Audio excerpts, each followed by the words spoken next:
Dans cette vidéo, je vous propose de voir quelques modifiers. Alors les modifiers, c'est des outils qui vont nous permettre de modifier la géométrie dans son ensemble. Donc on va voir par exemple sur notre cube comment utiliser ces modifiers. Donc dans un premier temps, je vais me rendre dans le panneau Properties sur la clé à molette à cet endroit-là, et je vais aller faire Add Modifier, et je vais pouvoir venir sélectionner par exemple Subdivision Surface, qui est un des modificateurs les plus couramment utilisés en modélisation. Donc si je clique dessus, vous remarquez que mon cube prend l'apparence d'une sphère. En fait, qu'est-ce qui s'est passé? Ça a tout simplement subdivisé le maillage. Alors subdiviser le maillage, ça veut dire que ça a divisé les faces à chaque fois en 4 faces. En fonction, donc ça va être le paramètre qu'on va décider à cet endroit-là. Donc si je montre, remarquez que ça vient encore diviser avec différents niveaux ma géométrie. Donc je vais pouvoir avec le Subdivision Surface augmenter ou non le niveau de détail de ma géométrie tout en l'adoucissant. Vous avez remarqué que ma géométrie est adoucie. Donc si je passe en Edit Mode avec la touche Tab ou avec le petit Context Down Menu ici, vous remarquez que j'ai toujours ici mon maillage par défaut, et c'est sur celui-là que l'on va affecter nos différents outils de modélisation qu'on a vus dans les vidéos précédentes. Il en existe plein d'autres, mais ceux-ci aussi sont applicables. Donc si par exemple ici je passe en mode face avec CTRL Tab et que je fais une extrusion sur une face, remarquez à quel point la géométrie qui se trouve dessous, qui est en fait la géométrie que l'on aura au final, interagit avec le maillage de base que l'on avait. Donc ce qu'on appelle notre géométrie de base. Donc là, si je fais différentes extrusions, remarquez à quel point on peut facilement créer des formes arrondies avec le modificateur Subdivision Surface.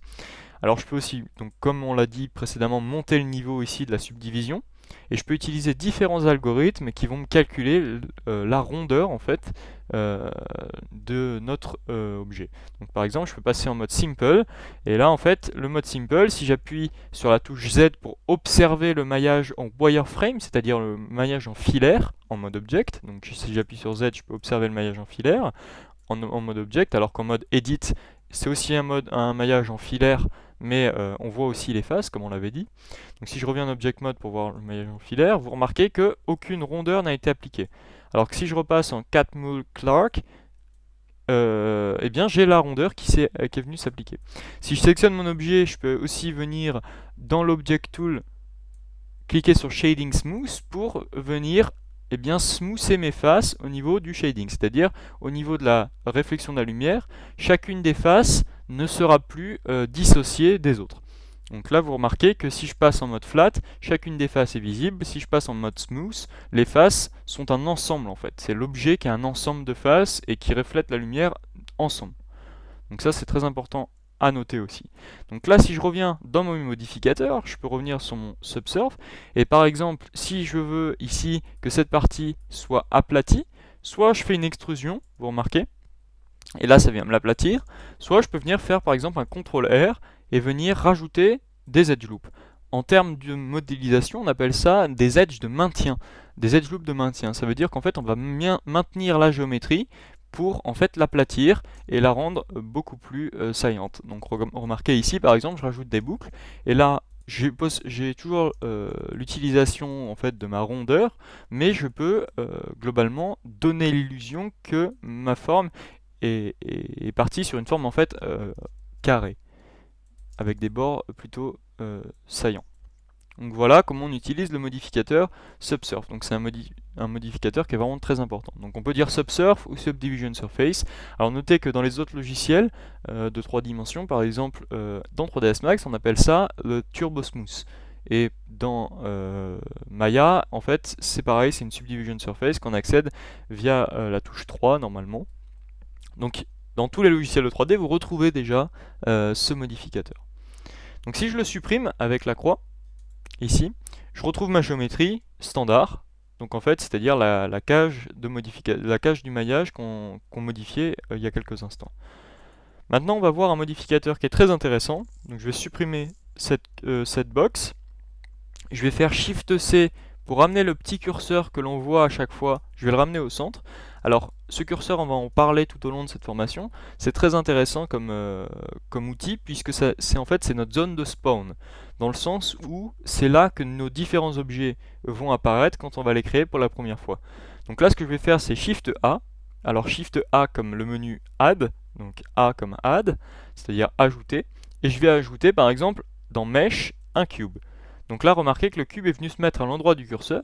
Donc si par exemple je prends mon curseur, que je le mets là et que je fais un nouveau Shift A, je peux aller rajouter un cube et remarquer qu'il vient se mettre à l'endroit du curseur. Alors c'est pas la seule utilisation du curseur. Le curseur il va nous permettre par exemple de venir re-snapper des points, des vertex au même endroit. Donc c'est toutes des modifications qui peuvent être utiles dans le pipeline de modélisation. Donc je rappelle le petit raccourci qu'on utilise souvent pour remettre notre zone de spawn en quelque sorte au centre du jeu, du logiciel, c'est Shift C.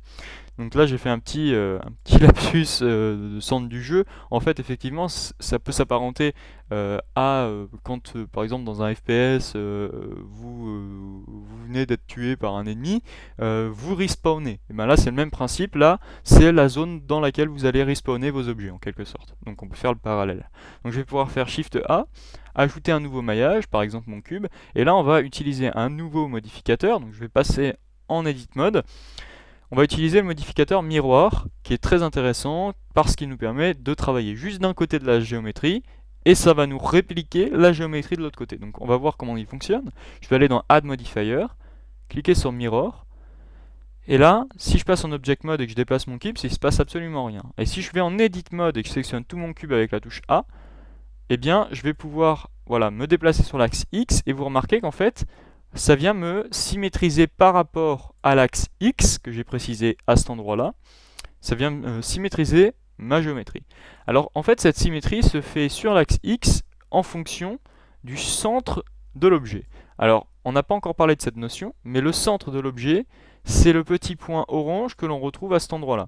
Et d'ailleurs, c'est par rapport à celui-là que l'on effectue nos options par exemple de rotation. Donc si je fais une rotation, remarquez que la rotation s'effectue par rapport au centre de l'objet, qu'on appelle aussi le pivot de l'objet. Et on peut aussi déplacer ce pivot, donc on verra ça tout au long normalement de cette formation. Donc là, notez que j'ai fait une symétrie, donc je peux travailler en symétrie. Donc là, ce que je peux faire aussi, c'est venir utiliser l'option clipping, qui va me permettre de fusionner tout ce qui se trouve au centre. Donc là, il va falloir que je supprime d'abord cette face. Remarquez, comme ça, je supprime mes faces. Donc les faces ne seront pas mergées ensemble. Donc merger, ça veut dire fusionner en anglais.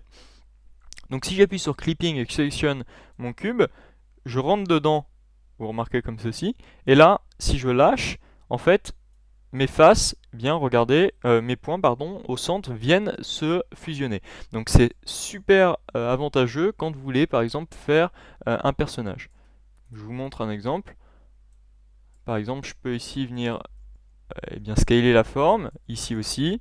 Avec face, je peux monter pour, je sais pas, par exemple, faire ce genre de forme. Et remarquez à quel point c'est rapide parce que ça nous a permis de faire un côté très rapidement et l'autre automatiquement. Donc quand on modélise des personnages, en général, on utilise la symétrie. Donc voilà, après vous pouvez combiner plusieurs modificateurs. Par exemple, là j'ai le modificateur miroir. Si je veux, on peut venir rajouter un modificateur qu'on a déjà vu, par exemple le Subdivision Surface. Et si je monte le niveau de Subdivision Surface et que je mets un Smooth Shading, remarquez que par exemple on peut travailler pareil notre forme. Donc je peux aussi par exemple rajouter des edges de maintien, comme tout à l'heure. Et là en fait la géométrie qui est mise en miroir, c'est tout simplement la géométrie que l'on observe ici, donc la cage du Subdivision Surface. Si je monte ce Subdivision Surface, la symétrie vient s'appliquer sur le rendu du maillage du Subdivision Surface. Je m'explique plus précisément. Quand on a fait le Subdivision Surface, il vient nous créer de la géométrie, comme vous le remarquez ici, en mode filaire. Avec la touche Z, j'appuie en mode Object. Toute cette géométrie qui vient se faire en mode filaire, c'est elle qui sera symétrisée si le modificateur miroir se trouve en dessous du Subdivision Surface. Donc faites bien attention à choisir l'ordre des modificateurs. En général, une symétrie, on la fait sur la cage, c'est-à-dire le maillage de base. Ce qui évite ici d'avoir des problèmes au niveau de la fusion des points. Donc notez bien que les modificateurs ont un ordre. Donc c'est très important. Donc là, ce que je vais faire, c'est pour vous montrer un dernier modificateur, je vais supprimer cette face. Voilà. Et je vais rajouter un nouveau modificateur dans ma pile ici. D'ailleurs, ma pile, je peux venir collapser mes différents onglets. Donc, je vais rajouter un nouveau modificateur qui s'appelle Solidify. Donc le Solidify, c'est l'équivalent du shell dans 3ds Max.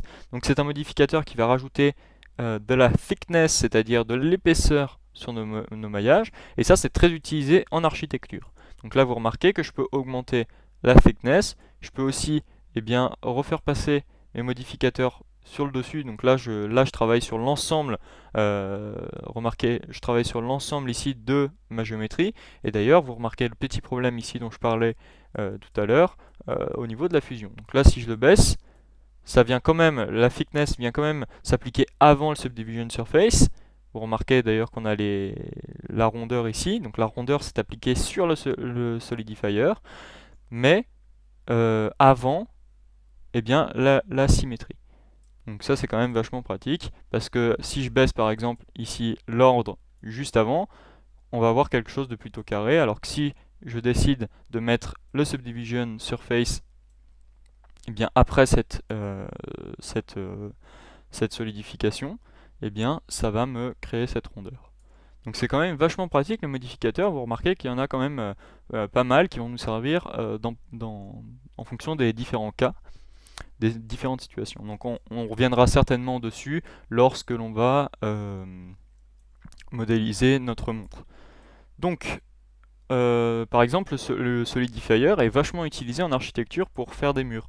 Par exemple, on va utiliser juste un plan, donc je peux vous montrer un exemple. Donc là, je supprime mon objet en mode object.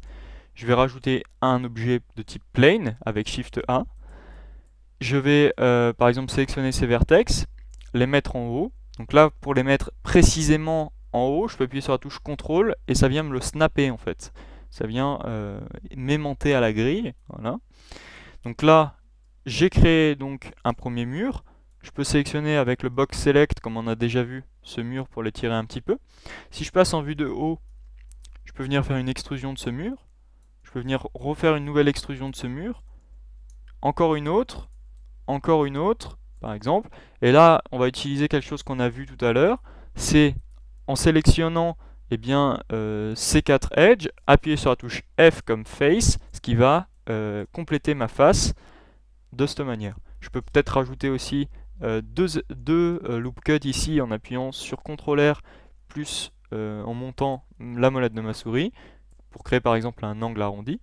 Et si je viens rajouter un modificateur ici Solidify, vous remarquez que ça va en fait me créer mon épaisseur par rapport à mes murs. Donc c'est vachement utilisé en architecture ce genre de modificateur. Voilà. J'espère que cette vidéo vous a été utile et je vous dis à bientôt dans la prochaine dans laquelle on devrait commencer normalement la réalisation de notre petit fil rouge en modélisant la montre. Je vous dis à bientôt dans cette prochaine vidéo.